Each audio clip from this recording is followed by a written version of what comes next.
Hello there, welcome to the new Rugby Nats chat show. My name's Paul Laidler. For my sins, I'm the rugby chairman at Windsor Rugby Club. Yeah, Mike Tewkesbury, retired coach now of Redigensians Rams. And in the coming weeks, we're going to be talking all things rugby.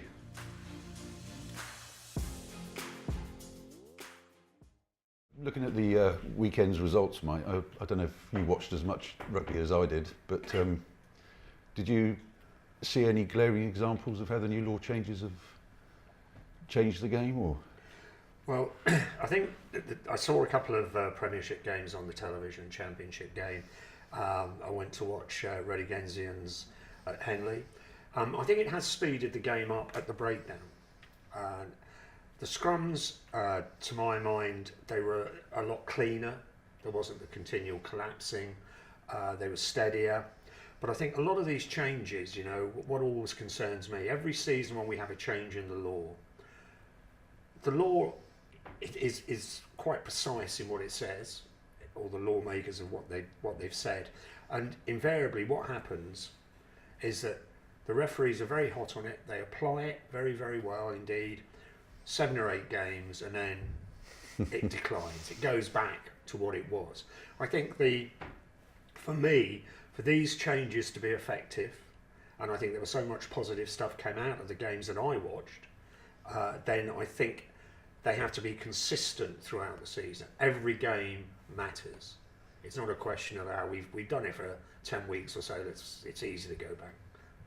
What were we doing last year? I can see that completely, but I mean things like the breakdown, for example, that's such a radical change that to go backwards would be almost impossible, because you know the fact is, as soon as one person's there, you do fresh offside line and all the rest of it. So to go backwards would be very difficult. Yeah, I think it does speed it up. Now, you know, there is a number of coaches who have said in the weekend, I've reviewed the papers. Brian Moore said, well, one way to actually make the breakdown competitive is obviously to put numbers immediately in after the tackle. So it'd be very, very interesting to see how that one pans out, you know, throughout the course of the season. But to me, it's still vital that the referee apply it now from week 1 until the end of April. I think operating or playing at your level and higher, I think that's probably going to be easier. But the concern for me is, as you come down the leagues, is how it's going to be applied, and as you just said, how consistently it's going to be applied. And it's going to have to be. I think time is all it's going to tell, really, because it's new for everybody. Yeah, very much so. And I was thinking on Sunday as well, because our kids started back on Sunday. Yeah. I was wondering, from a coaching point of view, how best to introduce these to the kids, to the youngsters on a Sunday, because some of them, when you read them, are quite slap-face obvious if you've played or you're involved in the management or whatever. But some of them are really quite technical.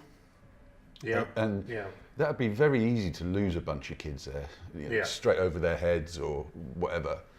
And I was wondering the best way of doing that. And for me, I think it's probably going to be something like introducing them into a game environment rather than doing an exercise or anything to try and get to understand it. Is to give them a brief overview and then say, right, let's put it into practice. Well, I think you're right. I think the best way to learn anyway, I believe, from a coach's perspective, is through games. So if you're going to implement these laws, do it in the games that you play. And I think that will be and do it over a period of time. Don't just try and throw them straight into it. There's so many other considerations. I think you'd lose the kids very quickly if you did that. Very much so. It's sort of like take breakdown, for example. Let's work on that for the next couple of weekends. Yeah. And then we'll worry about something else. Yeah. After that, and get it into their psyche. Yes. Yeah. And get it ingrained. Yeah. But for me, I think for the children's game or for the adults' game, the thing that I took out of the weekend with a huge amount of rugby I watched was the speed of it. It's going to make it very Southern Hemisphere if everybody adopts it and everybody starts playing at that sort of pace. Yeah, I mean, I found it good to watch. I found it quite enthralling.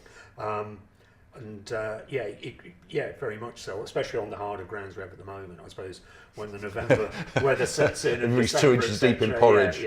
then perhaps that will naturally slow it down, especially on some club surfaces. But I think it's very positive, and I think it's at the moment, I think I'd keep an open mind about it as long as we just carry on now along this route for the rest of the season. I think the one, I think they've all got their merits, but the one for me that I think is probably a bit of a waste of time is the scrum half feeding.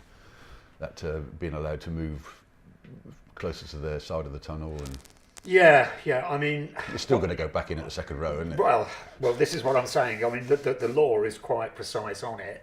So let's apply the law. Let the referee apply the law. Also, I think it is encouraging the hooker to hook, which to a certain extent a lot of proponents of the hook of the ability of a hooker to strike for the ball, they'll welcome that coming back into the game. And I think it is an art that's been lost, and it will be interesting to see again over the course of the season whether whether hookers reinvent themselves in being able to strike for the ball, rather than just engage in a process of pushing and shoving. You mentioned it earlier on, but sort of combined with the games I watched being faster, I'm not sure if it was my imagination or not, but there seemed to be much fewer resets at scrum time. Yeah, and I think that's a direct consequence of what they're doing, because the scrummage is going to have to be stable if you've got somebody striking for the ball. And I suppose a byproduct of all of this is, of course, the health and safety part of it, or the injury prevention part of it, particularly for the front row. Yeah. It's got to be good, isn't it? I think so, yeah. I think these continual collapses did nothing for the game. I think it was turning off spectators. And I think, I believe in the scrummage as it being an important part of rugby union. Otherwise, let's go away and play rugby league. It's not just another way of restarting the game. I think it is a contest. It's something that's unique. Yeah. And I think we should encourage it. Having said that, I felt that it got to a stage where it was becoming boring, and it was just really taking so much time to reset these scrummages. Yeah. And if I was a spectator paying 20 quid or whatever, I'd want some of the money back for all the stoppages that were occurring. I can remember thinking more than once that this is all about the referee. Yeah, The referee wants to get it right, but hang on a minute, we've been doing this for 5 minutes now, and there's not really a great deal wrong with it. Yeah. Let's just flipping get on with it. Yeah, very true, very true. I'm sure I'm not alone in thinking that either. Results-wise, what do you think? I think. Well, yeah, I mean, I always think you're never going to win a league the first game of the season, and I think it always throws up some interesting results. I was quite keen on looking at the sides that have come up into National 1 and just see how they got on. Bishop Stortford, good win over Caldy, who Bishop Stortford were winners of 2 South last year, whilst Caldy won the Northern equivalent. Bishop Stortford, well organised side, well coached side by Longy, there's no doubt about that, and a good win for them at the weekend, 49 points to 26. That impressed me, and I mean, if they can maintain that type of form throughout the season, it would certainly they'll be comfortable staying in that league. Although there are certain arguments that there is a difference perhaps between the level in the north and the south. Now I wouldn't even enter that argument, but certainly Caldy there were well beaten. But it's a long old journey down, and who knows, they might reverse that result come the end of the season. Yeah.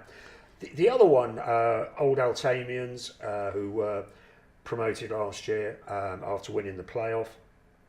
They got off to a stickier start, which surprised me. Actually, Isha won convincingly there, 39 points to 14. And I certainly wouldn't have predicted that at the start of the season. I thought that Isha and Altamians would be a much closer contest. So that's an interesting one now, whether Altamians can now step up to this new level. Other than that, in that league, I think there's the same old sides there who are going to be looking for promotion into the championship. The Holy Grail, Coventry, I think. They look to be strong side indeed. 9 tries against Hull Ionians last weekend. I think Moseley and Ampthill, they fought out a 21-all draw, and I thought that Moseley would be a good side at this level, no doubt about it. Championship experience. Antill are ambitious, they're new, and so that game very, very close indeed. So I think they'll be there and thereabouts up the top, both of those sides come the end of the season. But again, you can get that wrong as the season progresses. There's a certain person sitting not that far away from us at the moment who made a very brave prediction during the week, which has faltered in the first week. Plymouth Albion against Blackheath. Must have been hell of a game. 30, what was it, 32, 31? Yeah, that's right, yeah. That must have been hell of a game. Yeah. Again, Plymouth travelled, but it's going to make that prediction a bit wobbly for somebody, but there we go. We'll see. We won't mention it too much. First game of the season. Leagues aren't won at the first weekend. I think going on in the north, I was quite interested with Sale against Leicester Lions. Sale missed out on the playoff last year, lost to Altamians. I think Leicester were third in the North League. New coach this year, Jack Hill, who'd been at Cambridge, and a big win for Sale. That was a bit of a surprise for me. I thought that would be a lot closer.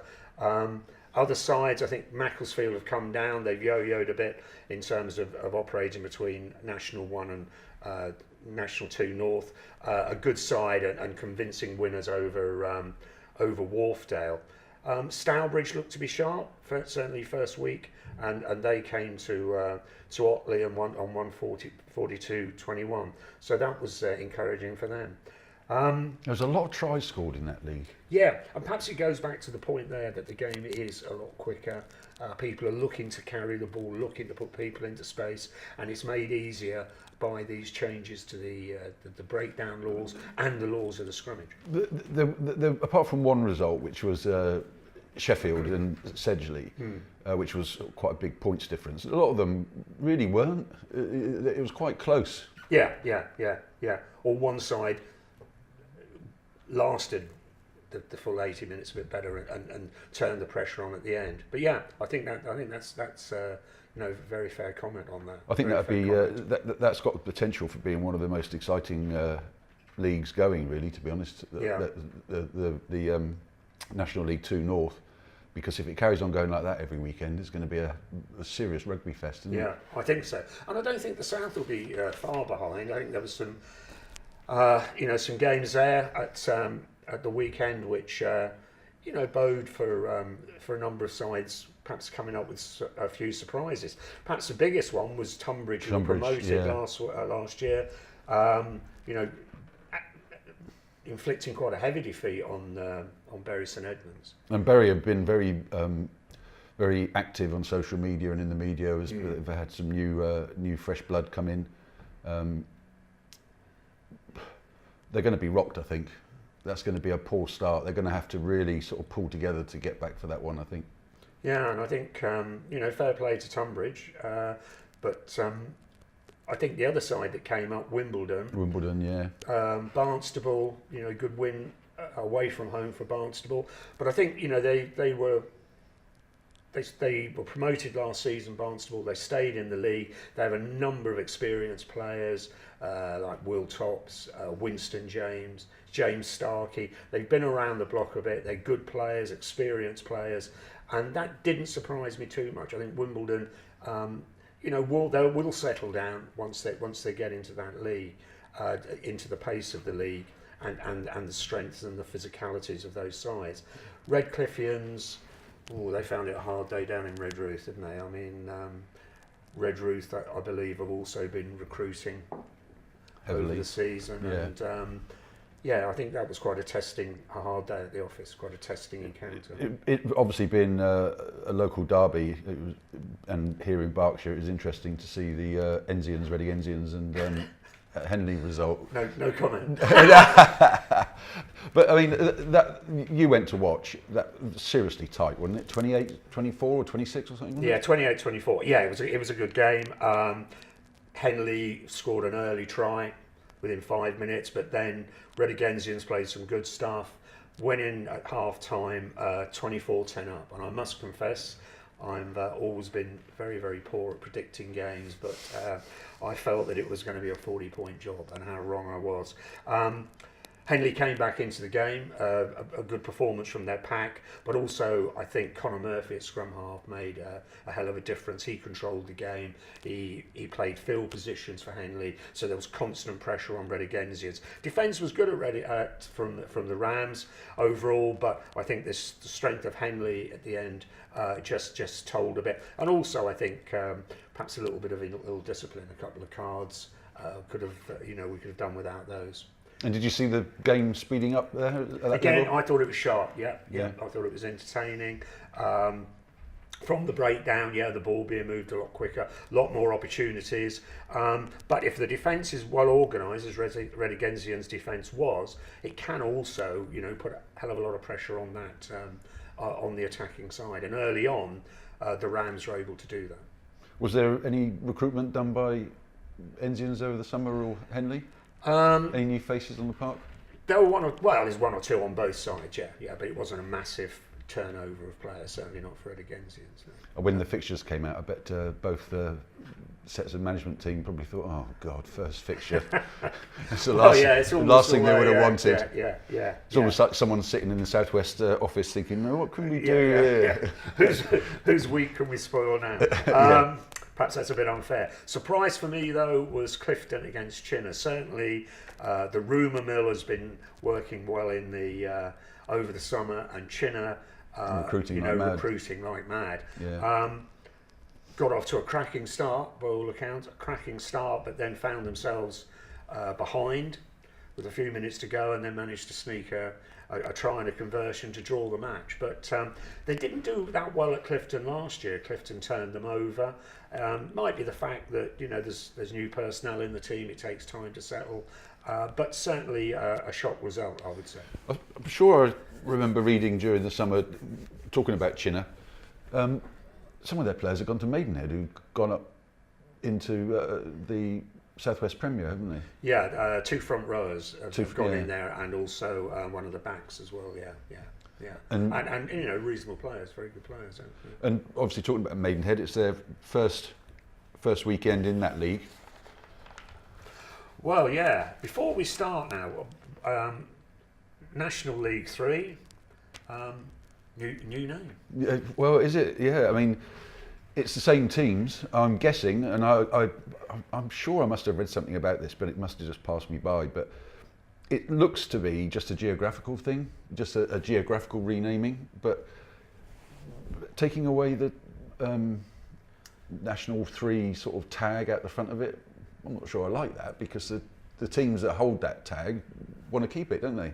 I think they do, and Premier Division. I contacted 7 coaches from that level last week. Okay, now it wasn't. It was only a snapshot. I didn't go around each side asking the coaches for. Well, did they know why the name of the league had been changed? I certainly wasn't aware.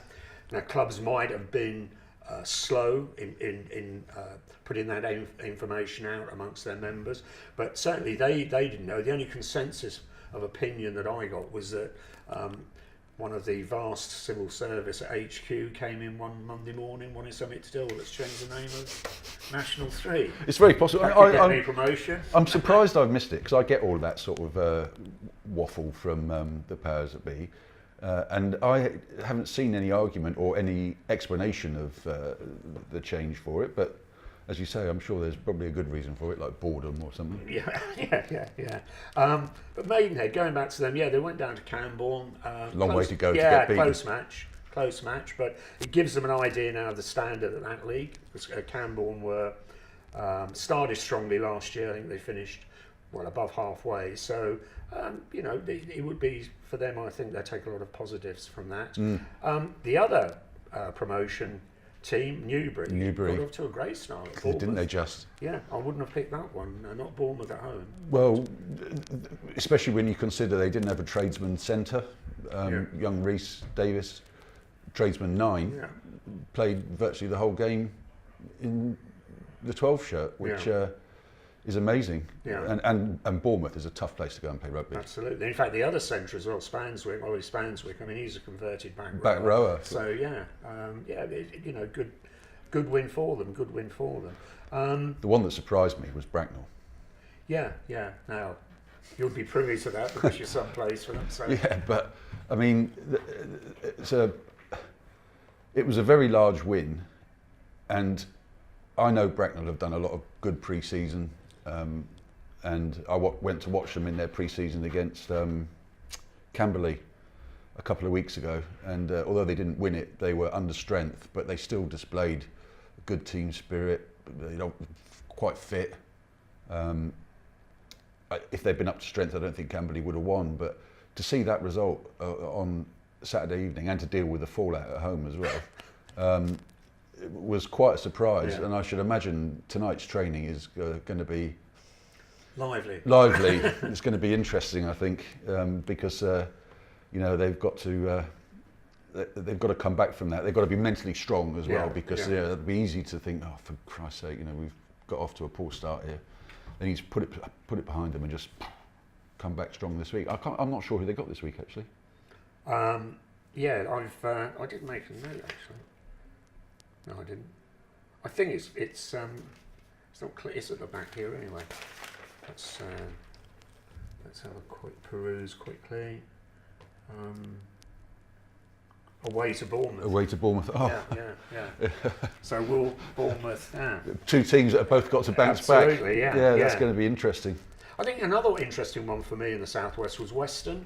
I mean, they had a cracking season last year and have come up. Because they've come up, haven't they? Yeah, came up. I think they only lost about one game actually.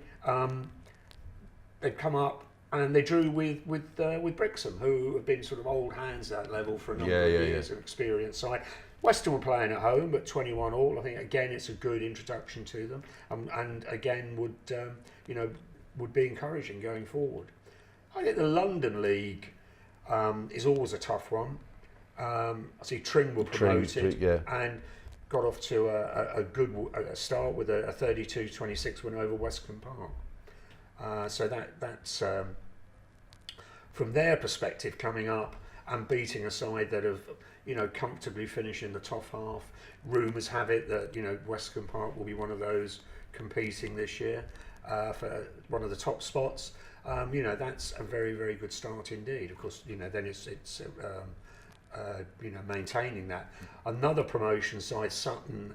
Sutton and Epsom. Yeah, win over Barnes, who were relegated last year from National 2 South. But I know I was talking to Jamie Turner, the coach of Barnes, last week, and he's had to contend with a wedding, which took a number of players away. God, that happened to us a couple of seasons ago. We had a first team player, took 9 players to a wedding first weekend of the season. Well, I think Jeremy had to cope with that. I mean, having said that, you can't take a win away from Sutton and Epsom, especially as it was at Barnes. In the Midlands, there was some interesting results. I thought Bourneville, who were promoted, beat in Sandbach.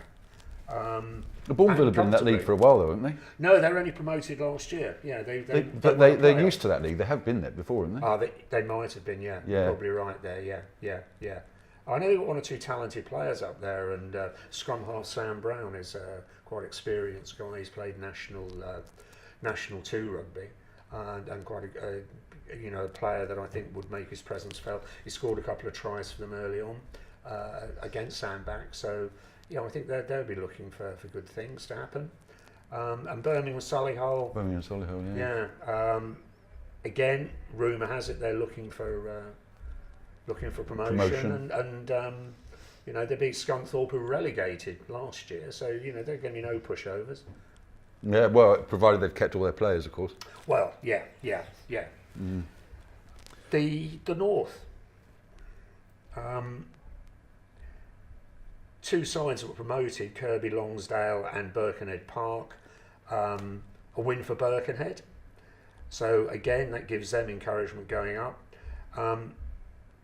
And Hull, who finished 3rd last year, a big win, 31-13 over Rossendale. So perhaps some of those games are going to form. Likewise, Preston Grasshoppers who were relegated from National 2 North last year. Close run at Sandal, but have got a win away from home, so that would give them encouragement as well. And of course, next week there'll be even more to talk about, because the lower leagues all start this coming Saturday, don't they? They do indeed, sir. They do indeed. And starting in the southwest there, any games for you that stick out? What, for this coming week? Yeah.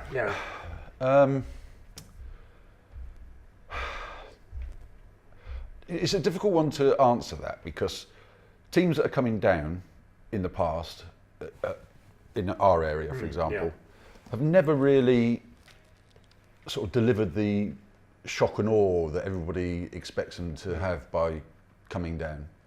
Is that because players have left? I think it's because players have left, and invariably there's not a checkbook around at that sort of level. Yeah. And also, it's my experience that the ones coming up are the ones that you've got to watch, because they've got a fresh hunger. They're on a bit of a roll, because obviously they just celebrated promotion and are looking forward to the season. So my experience in the past, Chelmsford is one of the Cheltenham, is one of the teams. Case in point, came down. Everybody thought, oh my God, they're going to rip us apart. Didn't happen. No. So I think it's the opposite way that I'll be looking next week. Yeah. I'll be looking at the ones coming up, looking to make a name. Yeah. I mean, I think if we go through the leagues again, I think in National 1 for me, there's a couple of sort of local derbies coming up already. I think Caldy, who lost on Saturday, but promoted against Fyle, so a local fixture. But I think an interesting one, which is a fixture that goes back well before leagues were even thought of, will be Rosslyn Park and Blackheath. So I think that would be a game to look at. Have you seen Rosslyn Park's new all-weather pitch? I have actually, yeah. It's awesome, isn't it? Yeah. Absolutely awesome. It's huge. It's absolutely huge. I think I've been told it's international size rather than sort of community rugby size. Yes, yeah. I don't go that far on my holidays. But it is. It's a lovely surface. Very lucky. Sorry, carry on. No, not at all. Up north, Bladen against Tyndale. You can get more local than that. And Leicester Lions against South Leicester. So, very interesting games there. I think in the south, Chinner and Henley, in Oxfordshire, Derby, obviously have played each other in the league before, but also in the county cup competitions. I think that will have a little bit of spice to it, and I'm not going to start predicting results this early at the season, but I think the outcome would be very, very interesting indeed. And I think Cinderford and Clifton. Cinderford could be a side this year for me who make a push for promotion. I just wonder whether they will. Well, Clifton will be an indication whether they're ambition. It's probably the test, isn't it? Yeah. Very early in the season. I think so, because they've had a good win down at Canterbury, Cinderford. It's not an easy place to go to, and they scored 30 odd points there and were comfortable winners. So, yeah, that will be an interesting outcome. In London, in Premier Division South. Get it right. Westcombe Park against Sidcup. I think over the years they would have played each other, and be very, very interesting there for local pride. I was going to say that's pretty much a local derby as well. Yeah, isn't it? it is. Yeah, and in the Midlands, Birmingham, who we mentioned, and Bourneville. Now that is a local derby, and again, the winners of that match, I think, it'll give it a little indication on where they're going to go in the leagues. And for the Northern Division, the one that I picked out was Preston Grasshoppers against Wirral. Obviously Preston, as I said, relegated, and Wirral, who were certainly up with the leaders last year. So I think that could be a very, very exciting afternoon indeed. Mm-hmm, mm-hmm. Well, as you said earlier on at the beginning, one game doesn't make your season, and out of everybody we've talked about, there's probably for me someone like Who would I pick? I certainly wouldn't pick Plymouth Albion as the ones going to make a mark this season. I think Tonbridge is where I'm going to be looking, because they had a very strong outing. I think they've got a lot of aspirations, and I would replace Plymouth Albion with Tonbridge, to be fair. Well, I won't be brave in making any predictions at this stage. I'll leave that till about the 23rd of December, and then I'll come up with one or two options. Well, yeah, okay. Sit on the fence.